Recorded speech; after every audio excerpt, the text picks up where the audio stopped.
આપનું સ્વાગત છે। તો પૂર્વ નાયબ પ્રધાનમંત્રી લાલકૃષ્ણ અડવાણીને ભારતનું સર્વોચ્ચ નાગરિક સન્માન આપવામાં આવશે। ભારત રત્ન આપવાની પીએમ નરેન્દ્ર મોદીએ ટ્વીટ કરીને માહિતી આપી હતી। તો ભાજપના પીઢ નેતા લાલકૃષ્ણ અડવાણીને ભારત રત્ન એનાયત કરવામાં આવશે।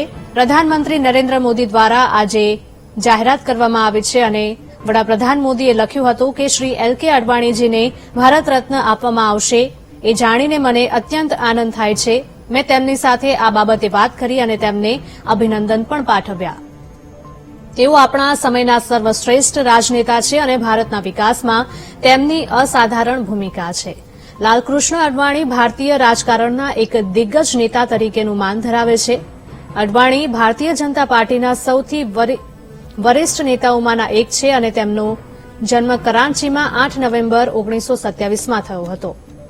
1941માં ફક્ત 14 વર્ષની ઉંમરે લાલકૃષ્ણ અડવાણીએ રાષ્ટ્રીય સ્વયંસેવક સંઘના સ્વયંસેવક તરીકે રાજકીય કારકિર્દીની શરૂઆત કરી હતી। તેઓ કરાંચી શાખાના પ્રચારક એટલે કે પૂર્ણ સમયના કાર્યકર બન્યા અને ત્યાં જ તેઓ અનેક શાખાઓ વિકસાવી હતી।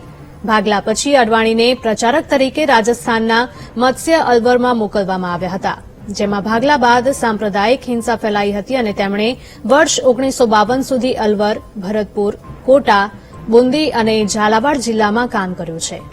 તો વર્ષ 1970થી તેઓ 6 વર્ષના કાર્યકાળ માટે દિલ્હીથી રાજ્યસભાના સભ્ય બન્યા હતા। જનસંઘમાં વિવિધ પદો ઉપર સેવા આપ્યા બાદ વર્ષ 1973માં તેઓ પાર્ટીની કાર્યકારી સમિતિના કાનપુર સત્રના પ્રેસિડેન્ટ બન્યા હતા। વર્ષ 1976થી વર્ષ 1982 સુધી તેઓ ગુજરાતથી રાજ્યસભાના સભ્ય હતા। ઇન્દિરા ગાંધીએ દેશ પર લાદેલી કટોકટી બાદ જનસંઘ અને અન્ય ઘણી પાર્ટીઓએ ભાજપનું મર્જર કર્યું। અટલ બિહારી વાજપેયી અને એલકે અડવાણી વર્ષ 1977ની લોકસભા ચૂંટણીમાં ભાજપના સભ્યો તરીકે લડ્યા હતા। અડવાણી નવી સ્થાપિત ભાજપના અગ્રણી નેતા બન્યા અને મધ્યપ્રદેશથી વર્ષ 1982માં 2 ટર્મ સુધી તેઓએ રાજ્યસભાના સભ્ય તરીકે સેવા આપી છે। અડવાણી વર્ષ 2002થી 2004 દરમિયાન અટલ બિહારી વાજપેયીના અધ્યક્ષપદે ભારતના 7મા નાયબ વડાપ્રધાન હતા। વર્ષ 2015માં તેમને ભારતનો બીજો સર્વોચ્ચ નાગરિક સન્માન પદ્મ વિભૂષણથી પણ સન્માનિત કરવામાં આવ્યા હતા। તો લાલકૃષ્ણ અડવાણીનો જન્મ પાકિસ્તાનમાં થયો હતો, પરંતુ તેમનું હૃદય આજે પણ ભારત માટે ધડકે છે અને તેઓ સારા લેખક પણ છે। રામ મંદિર આંદોલનના તેઓ નેતા હતા અને આજે આ મંદિરનું નિર્માણ થઈ ગયું છે, રામ મંદિરનું નિર્માણ થઈ ગયું છે, ત્યારે કહી શકાય કે લાલકૃષ્ણ અડવાણીનો રામ મંદિરના નિર્માણમાં મોટો ફાળો રહ્યો છે। લાલકૃષ્ણ અડવાણીજી ની જો વાત કરવામાં આવે કે તેઓ ભારતીય જનતા પાર્ટીના અડવાણીજીને ભારત રત્નથી નવાજવામાં આવ્યા છે। આપણા બધા માટે ખૂબ આનંદ અને ગૌરવની વાત છે, કારણ કે અમે બધા કાર્યકર્તાઓ જેમના નેતૃત્વ નીચે કામ કર્યું એવા અમારા નેતાઓને જ્યારે ભારત રત્ન મળી રહ્યું છે તો અમને એ વાતની ખુશી છે કે દેશ માટે પૂરું જીવન સમર્પિત કરી અને રાષ્ટ્ર માટે જે સેવા કરી છે એ વાતને આજે બધાએ સ્વીકારી છે। એટલે અમારા નેતાઓ ઉપર અમને ગૌરવ થાય છે। આદરણીય અડવાણીજી એમનું સંપૂર્ણ જીવન દેશ માટે સમર્પિત રહ્યું છે। દેશદાઝથી પૂરા ભરાયેલા અડવાણીજી જ્યારે ભારતના ભાગલા પડ્યા ત્યારે તેઓ યુવાન હતા। કરાચીથી એ બધા લોકો હિન્દુસ્તાન આવ્યા અને યુવાન વયથી રાષ્ટ્રીય સ્વયંસેવક સંઘના આરએસએસના સ્વયંસેવક બની પછી પ્રચારક બન્યા, પછી જનસંઘમાં એમને કામ સોંપવામાં આવ્યું।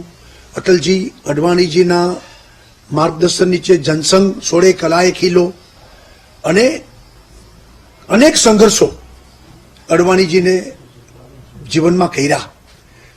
દેશના ખૂણે ખૂણે જે કંઈ સમસ્યાઓ બનતી અટલજી અડવાણીજી દોડી જતા અને દેશ માટે તેઓ કામ કરતા। લોકશાહી બચાવવા માટે પણ કટોકટીમાં એ 18 મહિના એને કારાવાસ ભોગવો.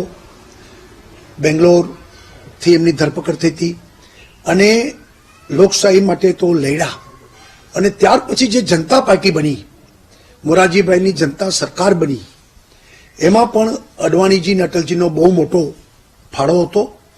અને ત્યાર પછી જ્યારે ભારતીય જનતા પાર્ટી 1980માં બની, એમાં પણ અડવાણીજી અને અટલજીનો ખૂબ મોટો રોલ રહ્યો. એમને જે રામ રથયાત્રા, રામશિલા પૂજન અને અયોધ્યામાં રામ મંદિર, સોગંદ રામ કે ખાતે એ મંદિર વહીં બનાએંગે, આ વાત લઈને તેઓ દેશ આખામાં પરિભ્રમણ કર્યું. અને ભારતીય જનતા પાર્ટી આજે દુનિયાની વિશ્વની સૌથી મોટી પાર્ટી બની, એમાં પણ અડવાણીજીનું ખૂબ મોટું યોગદાન રહ્યું છે. એમનું માર્ગદર્શન રહ્યું છે. ખૂબ શાંત, તીક્ષ્ણ બુદ્ધિ, તીવ્ર બુદ્ધિશાળી વ્યક્તિત્વ એમનું. અને અલગ અલગ વિષય ઉપરના એમના નોલેજ, એમને ઘણા પુસ્તકો પણ લખેલા છે. અને જેને કહીને કે વ્યક્તિ સે બડા દલ, દલ સે બડા દેશ, આ પ્રકારે વાસ્તવમાં અડવાણીજી એમનું જીવન રહ્યું છે. અને અડવાણીજી દેશ માટે ખૂબ કરેલું, રાષ્ટ્ર માટે સેવા કરેલી છે. આજે એમને જ્યારે ભારત રત્નનો એવોર્ડ મળ્યો છે તો ખૂબ આનંદ અને ગૌરવ પણ છે કે અમારા નેતાઓ આ પ્રકારના છે. વિજયભાઈ, તમારા સંસ્મરણો તો ખૂબ જ એમની સાથે જોડાયેલા છે. ચાહે તે વિદ્યાર્થી કાળથી હોય, સંઘર્ષની વાત હોય, રામ મંદિર રથયાત્રાની વાત હોય, ગુજરાતના ઘણા બધા પ્રસંગો છે.